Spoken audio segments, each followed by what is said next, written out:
Du Faso est de retour à Ouagadougou après une visite donc officielle de 72 heures à Moscou, la capitale de la Fédération de Russie, où il a pris part à un invité de marque à la célébration du 80e anniversaire de la victoire de la Russie sur le nazisme. Le capitaine Ibrahim Traoré, président du Faso, chef de l'État, a regagné Ouagadougou ce dimanche matin. Honneur militaire sur le tarmac de l'aéroport international de Ouagadougou et pour l'accueil des corps constitués avec à leur tête le Premier ministre. L'ambassadeur de Russie à Ouagadougou et ses proches collaborateurs étaient également à l'aéroport pour souhaiter la bienvenue au président du Faso, le capitaine Ibrahim Traoré. Venu prendre part à la célébration du 80e anniversaire de la grande victoire russe, le Burkina Faso repart la tête haute.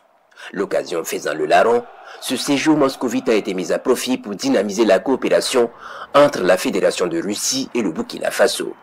Des domaines stratégiques de coopération entre les deux pays ont été passés en revue à cette audience entre délégations russes et burkinabè conduite par le président du Faso, himself. Le bilan que nous tirons de ces séjours, c'est un bilan satisfaisant à tous les niveaux, que ce soit au niveau politique, au niveau diplomatique et au niveau opérationnel, où il est question de mettre en œuvre les accords de coopération, mais aussi les autres initiatives qui sont arrêtées de commun accord. C'est un nouveau virage que prend la coopération entre la Russie et le Burkina Faso après l'étape de Saint-Pétersbourg en 2023. Le capitaine Ibrahim Traoré s'est voulu on ne peut plus clair. Il mise essentiellement sur une coopération gagnant-gagnant basée sur un partage de capacités. Ça veut dire que nous ne sommes plus dans cette démarche de demandeur, mais nous sommes dans une démarche d'établir des relations fructueuses de partage. Et en cela, il a défini des axes qui sont d'abord l'éducation, la formation universitaire dans des filières scientifiques, où il souhaite que, en plus d'envoyer des étudiants burkinabés en Russie pour se faire former, que nous puissions accueillir d'éminents professeurs russes au Burkina pour aussi améliorer le niveau de nos universités. Universités qu'ils souhaitent mettre aux normes en travaillant à ce qu'il y ait des laboratoires pour que les étudiants puissent concilier apprentissage théorique et pratique. Autre domaine critique de coopération, celui de l'énergie, sans occulter les aspects défense et sécurité. De manière globale, je pense qu'ils ont passé en revue l'ensemble des domaines stratégiques de coopération, évaluer le niveau qui est à leur avis assez satisfaisant, mais toujours en deçà du potentiel qui reste à valoriser. Mais ça, ce constat a été fait dans le domaine commercial, où les échanges ont été multipliés par 10, mais qui restent tout de même en deçà de ce qui reste encore à valoriser dans le cadre de la coopération. Le séjour du président du Faso a également été mis à profit pour échanger avec la communauté de l'AES vivant en Fédération de Russie sur la vision souverainiste, notamment de l'espace confédéral. Le président du Faso, très sollicité, a en outre accordé une audience au président de la République bolivarienne du Venezuela, Nicolas Maduro, séduit par le combat du capitaine Traoré en faveur de l'affirmation de la dignité du peuple burkinabè. Pendant que du séjour de la délégation burkinabè en Russie, le président du Faso est de retour à Ouagadougou après une visite donc officielle de 72 heures à Moscou, la capitale de la Fédération de Russie, où il a pris part à un invité de marque à la célébration du 80e anniversaire de la victoire de la Russie sur le nazisme.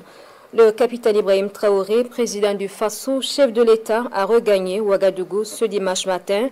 Honneur militaire sur le tarmac de l'aéroport international de Ouagadougou et pour l'accueil des corps constitués avec à leur tête le Premier ministre. L'ambassadeur de Russie à Ouagadougou et ses proches collaborateurs étaient également à l'aéroport pour souhaiter la bienvenue au président du Faso, le capitaine Ibrahim. Trône majestueusement au centre du village de Nédogo dans la commune de Boudri. Le rond-point de la victoire Nabatanga est désormais le point de rassemblement des soutiens du président du Faso, le capitaine Ibrahim Traoré. À cette cérémonie d'inauguration, toutes les couches de la société sont mobilisées pour la circonstance. Capitaine Ibrahim Traoré tourna à Tatonda. L'œuvre du capitaine Ibrahim Traoré répond à nos attentes. Toute la jeunesse de Nédogo est unanime et s'engage à rester à ses côtés de jour comme de nuit. Nous souhaitons que ses collaborateurs lui restent loyaux. Quant à nous, nous sommes déterminés. Le rond-point de la victoire Naba Tanga est le symbole de l'unité, de l'action et de la résilience du peuple burkinabé, mais aussi de l'AES. La réalisation de ce rond-point vise également à exprimer la gratitude des ressortissants de Nédogo aux autorités pour les victoires engrangées dans la lutte contre le terrorisme. Le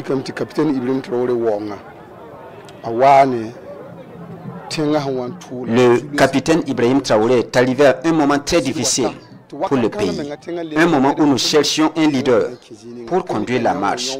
Et dès son arrivée, nous nous sommes rendus compte qu'il a pour vision de nous sauver de l'esclavage et des humiliations. Dès la coupure du ruban, c'est dans la ferveur que les habitants de Nédogo et leurs invités prennent d'assaut le rond-point en scandant des messages de soutien au capitaine Ibrahim Traoré. Nous sommes à Nédogo ici pour apporter un message de son excellence président du Faso, qui est un message de remerciement et de félicitations à l'endroit des jeunes qui ont eu l'idée d'initier ce rond-point et qui va les permettre de se retrouver à tout moment autour de ce rond-point pour réfléchir, pour voir comment accompagner la vision de son excellence président du Faso. Nous sommes reconnaissants au capitaine Ibrahim Traoré. Nous prions que Dieu l'accompagne afin qu'il nous sorte de la situation à laquelle nous sommes confrontés. Les populations prennent l'engagement de soutenir toutes les actions de développement entreprises par les autorités de la transition. Il n'est pas question pour elles de s'associer aux tentatives de déstabilisation initiées par certaines officines. Face aux élèves, étudiants et autorités administratives, le commandant de la 4e région militaire, Amadou Sanou, explique les fondements et l'importance de la révolution progressiste populaire. Par cette conférence publique, le communicateur du jour veut inviter ses participants à s'engager pour une mise en œuvre réussie de la vision du président du Faso. Une vision qui vise le développement du pays. Le message que nous avons passé à la jeunesse est essentiellement que la jeunesse doit constituer en fait les gardiens de la révolution. Voilà, parce que l'avenir en fait que nous essayons de construire, ça appartient à la jeunesse. Et il faut forcément que la jeunesse prenne les rênes de cette lutte-là, que cette jeunesse-là soit consciente, saine dans le corps, saine dans l'esprit, pour pouvoir accompagner vraiment la révolution progressiste populaire. Cette conférence publique est voulue par le chargé de mission à la présidence du Faso pour le compte de la région du Sahel. La vision donc du chef de l'État, le capitaine président Ibrahim Traoré, est de vulgariser donc la révolution progressiste et populaire et d'impulser en tout cas un développement nouveau et endogène au sein des populations donc du Burkina Faso. Le développement de notre chère patrie est focalisé sur la jeunesse. Et le chargé de mission qui a eu cette belle initiative, il était nécessaire pour nous d'accompagner donc la tenue de la présente conférence. Révolution progressiste populaire au Burkina Faso, rôle et place de la jeunesse dans la mise en œuvre est le thème de cette conférence. Et pour réussir la vision du moment, ces jeunes doivent incarner des valeurs d'intégrité, de discipline et de solidarité.